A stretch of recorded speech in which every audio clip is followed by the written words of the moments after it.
The beginning of the story. Once, there was a little town sandwiched between a deep forest and gentle grassy hills. The town was built on an easy southward slope, its roofs the color of dark slices of toast all in a row. Clustered in the center of town, near the train station, were the town hall, the police station, the fire station, and the school. It was a normal town, one you could find anywhere. But if you paid close attention, you'd find things you wouldn't usually see. For instance, silver bells hung from the tops of tall trees. Even when it wasn't storming, these bells sometimes made a racket with their ringing. The townspeople would turn to each other and smile, saying, "Little Kiki must have gotten caught again." But how could someone so little ring the bells in the treetops? Well, if you looked to the east and peeked into Kiki's home, you'd find the answer. On a gate pillar facing the road hung a sign that read, "Sneeze Medicine," right next to a big green gate that sat wide open. Beyond the gate was a large garden and a single-story house. The garden grew herbs in neat rows, with broad leaves and pointy leaves, all different kinds, and a pungent scent filled the area. The smell continued into the house, and was strongest around the copper pot in the kitchen. From there, you'd have a perfect view of the front living room wall. Instead of paintings or family photographs, as you'd expect, 2 brooms made of bundled branches hung there, a big one and a little one.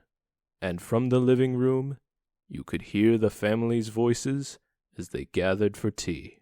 "Kiki, when are you planning to leave?" said a woman's voice, full of disapproval. "I think it's about time you let us know. You can't keep putting it off like this."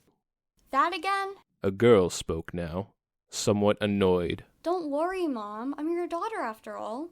I am a witch. I'm thinking about it." "How about leaving it up to Kiki, dear?" A calm man interjected.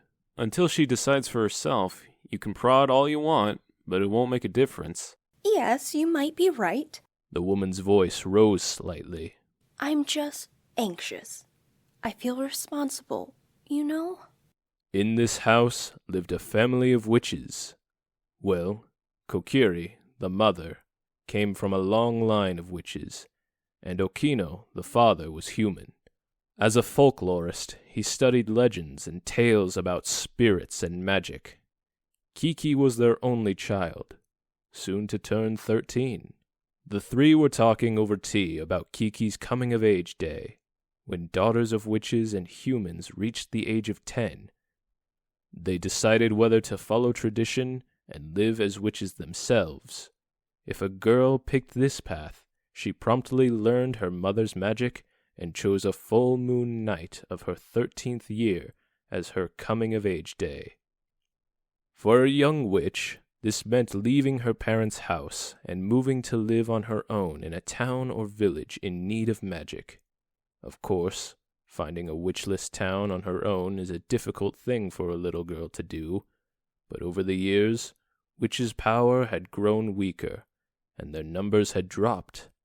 Such important tradition helped them survive, as well as share the existence of witches with as many towns, villages, and people as possible.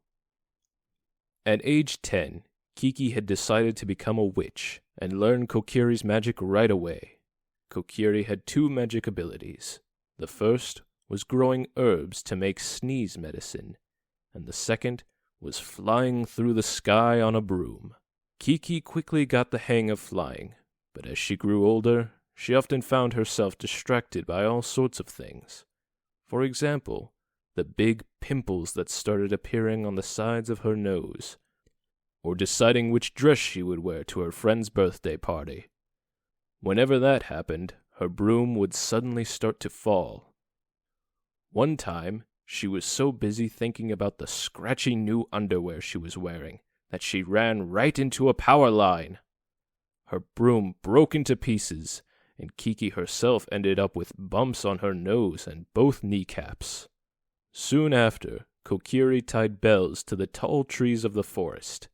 If Kiki was lost in thought and flying too low, her feet would ring the bells, and the sound would bring her back to reality. Fortunately, they were ringing much less than they used to. Meanwhile, there was the sneeze medicine making, but Kiki didn't seem to be cut out for it. She was impatient and found it difficult to grow the herbs, finely chop the leaves and roots, and slowly simmer them. Will another type of magic disappear? Kokiri lamented. In the olden days, witches could use all sorts of magic, but over the years, one type after another disappeared, until even a genuine witch like Kokiri was left with only 2 abilities. Now her daughter hated one of them, so it was no wonder she was upset.